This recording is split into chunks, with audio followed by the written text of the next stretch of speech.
Hello दोस्तों, स्वागत है आपका नए वीडियो में। आज हम बात करेंगे पाई के रहस्य के बारे में।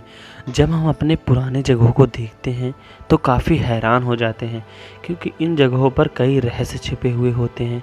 इन्हीं जगहों में से एक जगह है इजिप्ट का पिरामिड, जो कि एक रहस्यमयी जगह है।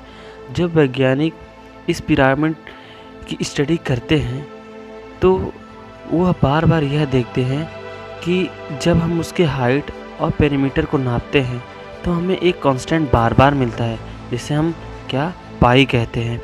इसका अर्थ ये है कि प्राचीन मिस्र के लोगों को पाई की जानकारी थी। मैं आपको 5000 वर्ष पीछे ले चलता हूँ, जब मनुष्य ने पहला पहिया बनाया था। इसका लेंथ, पेरीमीटर आदि मापना बहुत कठिन था, परंतु जरूरी था। इस काम की शुरुआत आर्किमिडीज ने की।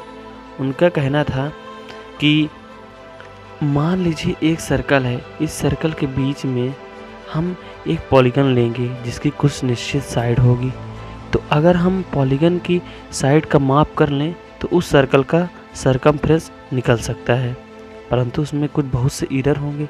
तो इस एरर को कम करने के लिए हम पॉलीगन की साइड को और बढ़ा देंगे, 10 या 15 कर देंगे, तब हमें थोड़ा एक्यूरेट सरकमफ्रेंस मिल जाएगा। यही एक सिंपल तरीका था जिससे हम सर्कल की सरकमफ्रेंस का पता कर सकते थे, और इस सरकमफ्रेंस की वजह से हम पाई की वैल्यू भी निकाल सकते थे।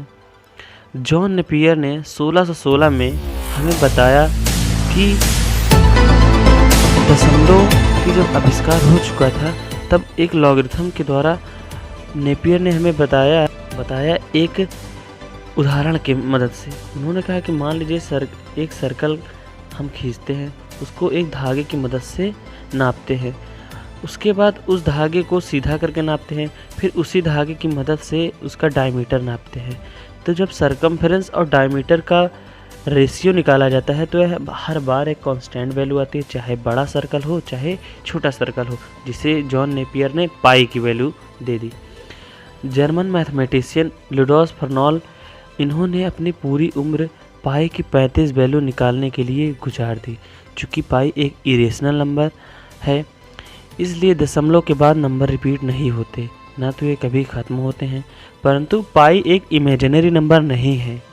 पाई हमारे नेचर में एग्जिस्ट करता है, लेकिन यह क्यों करता है, इसका जवाब हमारे पास अभी तक नहीं है। हम लिमिट्स और ट्रिग्नोमेट्रिक इक्वेशन से भी पाई की वैल्यू निकाल सकते हैं। सुपर कंप्यूटर के इन्वेंशंस के बाद पाई की वैल्यू काफ़ी तेज़ी से निकालना चालू कर दिया गया। फेब्रिस बिलार्ड ने कंप्यूटर की मदद से पाई की 2.7 ट्रिलियन तक की वैल्यू फाइंड आउट कर ली थी। परंतु इन सब का फ़ायदा क्या हुआ?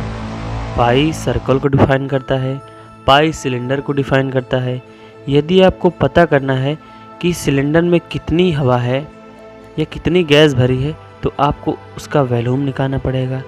उसमें आपको पाई की ज़रूरत पड़ेगी।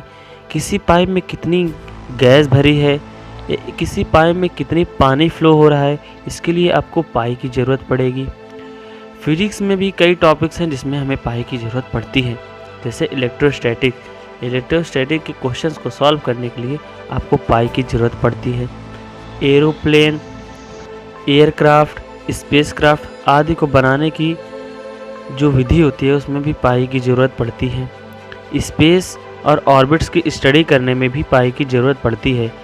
नासा ने अब तक पाई की केवल 15 डिजिट तक की वैल्यू को कैलकुलेट किया है, अर्थात वो 15 डिजिट की वैल्यू को केवल अपने मिशंस में लेता है।